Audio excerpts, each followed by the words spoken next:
ত্রিপুরা বার অ্যাসোসিয়েশনের নির্বাচনে 15টি পদের জন্য দাখিলকৃত 37টি মনোনয়নপত্রই বৈধ বলে গণ্য হয়েছে। শনিবার মনোনয়নপত্র পরীক্ষা নিরীক্ষার পর ত্রিপুরা বার অ্যাসোসিয়েশনের নির্বাচনের দায়িত্বপ্রাপ্ত রিটার্নিং অফিসার পুলক কুমার দেবনাথ এই সংবাদ জানিয়েছেন। আগামী 1 জুন মনোনয়নপত্র প্রত্যাহারের শেষ দিন ধার্য করা হয়েছে। আগামী 13 জুন ত্রিপুরা বার অ্যাসোসিয়েশনের দ্বিবার্ষিক নির্বাচন অনুষ্ঠিত হবে। গত 25 মে থেকে নির্বাচনের জন্য মনোনয়নপত্র দাখিলের প্রক্রিয়া শুরু হয়।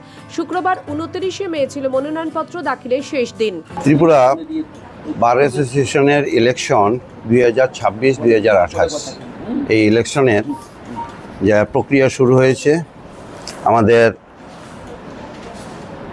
নমিনেশন পেপার তোলা শুরু হয়েছে 19 তারিখ থেকে 22 তারিখ পর্যন্ত, এবং সাবমিশনের ডেট নমিনেশন পেপার যারা লার্নেড অ্যাডভোকেটরা সাবমিশন করেছেন বিভিন্ন পদে, সেটা 25 তারিখ থেকে 29 তারিখ পর্যন্ত, 29 মে পর্যন্ত। এবং আজকে 30 মে ছিল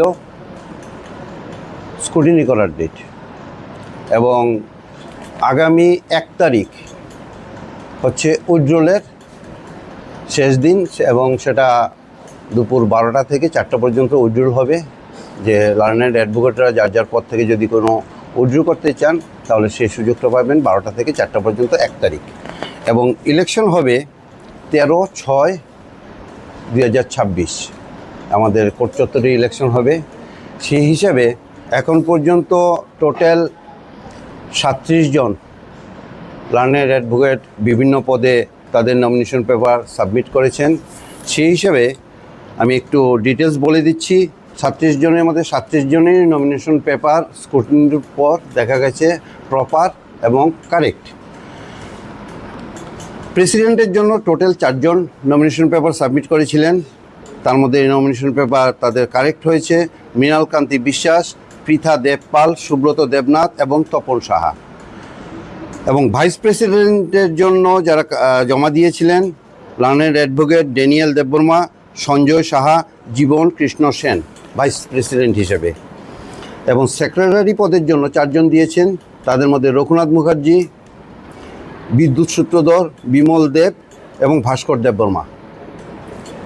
এবং অ্যাসিস্ট্যান্ট সেক্রেটারি সেই জায়গাতে এইবার আমাদের কিছু রিজার্ভ সিটের ব্যাপার আছে। সেই হিসেবে অ্যাসিস্ট্যান্ট সেক্রেটারি আনরিজার্ভ জেনারেল পদে যারা আছেন তাদের মধ্যে 3 জন, মৃদুল কান্তি আড়া, ভবানী রঞ্জন ভট্টাচার্য এবং Mintu Debbarma nomination paper submit করেছেন প্রপার এবং কারেক্ট স্ক্রুটিনি রিপোর্ট দেখা গেছে। এছাড়া মহিলাদের মধ্যে যারা অ্যাসিস্ট্যান্ট সেক্রেটারি হিসেবে সাবমিট করেছেন মল্লিকা সাহা এবং চৈতালি ভট্টাচার্য, তাদেরও নমিনেশন পেপার প্রপার এবং কারেক্ট, এবং তাদের নমিনেশন পেপার অ্যাকসেপ্ট করা হয়েছে। এবং জেনারেল মেম্বারদের জন্য টোটাল 14 জন দিয়েছেন সৌরভ পণ্ডিত, নীলাদ্রি মুখার্জি, কিশোর দেববর্মা, শুভেন্দু নোয়াতিয়া, সুব্রত সাহা, দেবব্রত দেবনাথ, দিব্যজ্যোতি দেবনাথ, অলোক দত্ত, অনির্বাণ লোধ, অঙ্কুর সাহা, অর্পণ দাস, দুলাল সাহা, কিশলয় রায়, রাকেশ দেবনাথ। এবং রিজার্ভ সিটের জন্য মেম্বার পদে মহিলাদের শতাব্দী রায়, ভবানী ভান্ডারী রিয়াং, সোমদত্ত মজুমদার, লিখা ভৌমিক, অনামিকা মল্লিক, ঋতুবর্ণা দাস, রুথি দেববর্মা প্রত্যেকেরই নমিনেশন পেপার প্রপার এবং অ্যাকসেপ্ট হয়েছে। 1 জুন মনোনয়নপত্র প্রত্যাহারের শেষ দিন। সেদিনই বোঝা যাবে ত্রিপুরা বার অ্যাসোসিয়েশনের নির্বাচনে কতজন প্রার্থী প্রতিদ্বন্দ্বিতায় রয়েছেন। আগামী 13 জুন নির্বাচন অনুষ্ঠিত হবে। ত্রিপুরা থেকে দেবাশিস বোসের রিপোর্ট, সিএন ত্রিপুরা।